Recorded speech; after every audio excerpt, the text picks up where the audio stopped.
nakaano sa year-end awards natin. Dalawang SUV. Yun. So, yung grand prize natin yan. Yung mga gusto mo, sir, baka posible na talaga, hindi na imposible. Kasi may mga sponsor pala. Yung gadgets ka, nagka-sponsor tayo. Ito ba kaya ang kotse? Baka darating yung araw, may everyday na uy. Everyday na may ano ako, may pa-incentive ako ng kotse. Bago yun sa Siguro 15 M per day na may 20 M per day. Isang paluan sa araw. Tapos car incentive agad. Kasi kayo may laptop, may mga ano. Eh kung gagawin naman yun ng next year, baka nga possible, di ba? Oo nga, ganda na.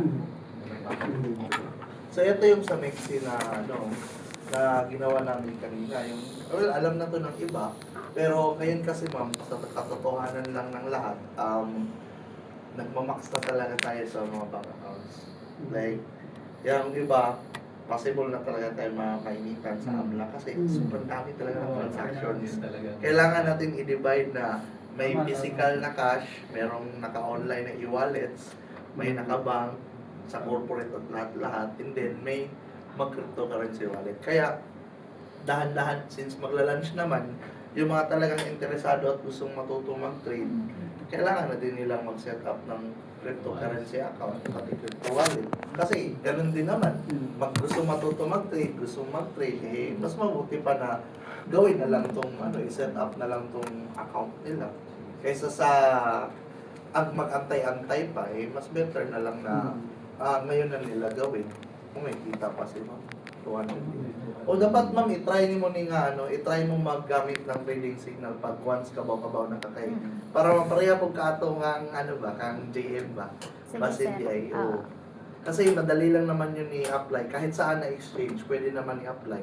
Ito, so more than enough na to na panimula na kung masundon mo susundin niyo yung trading signals, mga siguro pinaka-conservative ko na amount itong $203 mo maging $1,000. Conservative. Conservative pa na. Oh, kung sunod-sunod mo na mga siguro at best $2,000. Wow. Oh, kung nyo. Kasi effective talaga eh. May mga testimony naman. So, yung trading signals, nandoon lang naman yan sa application natin. Pinapakita ko naman gabi-gabi. Susundin lang talaga yun, sir. Eh. Yun din yung trades na ginagawa Mag-copy namin. lang kami sa iyo, sir, no? Technically, copy siya, pero kayo, hindi automated, manual. Kasi para matuto din kayo mag-trade. So ngayon, hindi din siya technically fully na copy trade na kapag kinopy mo, yun ang resulta. Bakit? Kasi kailangan mo ring pag-aralan yung market. Kaya kumikita ng malaki yung taong yun. Kasi, kumbaga, nag-analysis siya, marunong na siya mag-analysis, natuto din siya mag-analysis. Pagkita niya sa trading signal na, kumbaga, short position, pababa, tapos nakita niya sa analysis niya, ganun din, nag-coincide. So, tsaka niya tinitrade. Pero pag tingin niya na hindi pareho, hindi siya nag-trade ng ganun. So, ganun yung style niya. So, pwede niya din gawin yung ganun na, kumbaga, if based sa trading signal namin, short, pababa or pataas, and then yung based sa analysis niyo, tulad niya, yung mga candlestick pattern nandiyan naman, pwede niyo yung memorize. Yan yung parating yung nakikita, itong dito, ito yung palagi yung nakikita sa market. Na ito. So, kunwari, itong tatlong ito, fair value gaps naman ito. So, ito yung sinasabi ko na pag tatlong ganito, bigla yung tataas. May mga ganun talaga. Pag everyday nanonood kayo sa mga chart, paulit-ulit lang yan, pabalik-balik lang yan, hanggang sa ma-memorize nyo na kung ano yung effective na trade or hindi na trade, no? So, pag darating yung araw, hindi na kayo magde-dependent sa trading signals. Tulad nito, mga ganito na candlestick, bearish to na candlestick, pero pag pababa, kikita kayo. Ang explanation lang naman yan, meron tayong mga candle theories na gagawin. So, bawat candle may indicator ito. Tulad nito, buong pula, mas maraming nagbenta kaysa sa na bumili. Ito namang green, mas maraming bumili kaysa bumenta. Ngayon, pag ganito, maraming bumili pero meron ding nagbenta dito. Ganun ang mga explanation yan. So, dahan-dahan, i-introduce natin yan para maintindihan ng bawat tao. And then, pag pinagsama-sama mo, dito mo mariread yung buong story. Maraming nagbenta, kaya bumababa yung presyo. Ngayon, since marami nang bumenta, bumaba na yung presyo, biglang maraming bumili. So, kaya siya tumaas. So, dito mo maiintindihan na, ganun pala yung pattern niya. Tulad nito, maraming bumili, tumaas yung presyo. Yung sa RSI, na-reach niya na, nag-70 na. Biglang bumagsak. Oh, ganun lang, paulit-ulit lang yung market. Taas, baba, taas, baba, taas, baba, taas, baba. Oh, yun lang yung ano niya. So, ngayon, based sa trading signals na pinoprovide namin, yung trading signals, magiging ano yun, magiging pang-support ninyo sa mga gusto talaga mag-trade. Kumbaga, at least kung alam nyo pababa, din nakita nyo yung trading signals, pababa din. So, tama kayo. So, yun na yung i-apply nyo na trades. May presyo na doon, may exit na doon, lahat nandun na. So, nakukuha na ng lahat. Hindi na para mahirapan ka mag-trade na magkano kaya yung ilagay ko na presyo. Alam ko na bababa, pero magkano yung amount na inalalagay ko, magkano yung entry price ko, magkano yung take profit price ko, magkano yung stop loss price ko. So, ganun ka, ano. So, slowly, ang mga courses natin dito, after next week, 2 weeks from now, meron na talaga mga structured na courses. Ngayon, ang mangyayari dyan, 4 p.m. to 10 p.m. onwards, no, yan yung magsisimula ang klase. And then yung mga instructor natin, mga traders na dito sa atin, and then may mga partners din sa Mexi, sa OKX. So, iba't iba. So, nasa sa inyo na yun. Kung sino yung trip nyo na magturo sa inyo, mamimili na lang kayo. Kasi ako, hindi ko na rin kaya lahat. Meron siguro mga ibang session ako, pero hindi lahat na, ano, kasi limited lang to. Ang capacity nito, mga nasa 12-15 people, din ang session about 1 to 2 hours every day.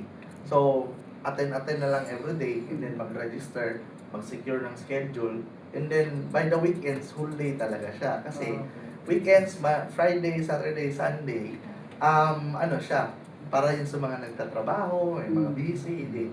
Meron silang 3 araw na masasakit nila yung buong mga courses. Until such time na mag-transition ng lahat from beginner to advanced, and then professional, tapos na-complete yung course, may certifications din ibigay. Ngayon, 2-3 klase ng tao lang naman ang madedevelop natin dito. Unang-una yung mga gusto talagang mag-trade and kumita sa pag-trade, then maglalagay pa rin sa signals kasi dito din naman sila kumita. May iba din na ayaw talaga kasi sakit sa ulo, hindi ko magets talaga. Dito na lang ako, lagay na lang ako. Alam na nila yung ginagawa nila. So, lagay na lang ako. So, kumbaga, kung iniisip na iba, paano sa signals kung matuto na kaming lahat? Hindi pa rin kasi meron mga tao na ayaw matuto. Then meron ding iba na both. Merong iba na both, merong iba na third. So, for all of us, it's a win-win kay Signals. Walang dapat i-concern. And mas gaganda pa ang community natin ito. Mas maraming na-interested kasi may mga tao na gustong matuto, and then by the time na natutunan na nila, ma-realize nila, lagay lang to. May mga ganun. May iba naman na, kumbaga, okay, natuto ako, pero maganda din naman yung trades nila. So, kumikita ako dito, maglalagay din ako dito, tulad ni JFC. Pero hindi siya nagre-refer.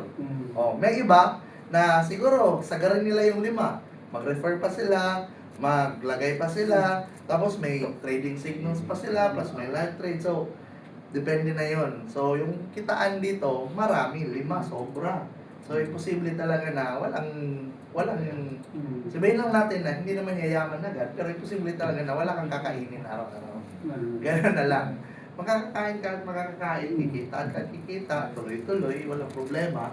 And the best part here, cryptocurrency. So, hindi sa cloud ng banks, hindi sa cloud ng ano. So, pwede hindi declare ang mga earnings mo dito sa tax.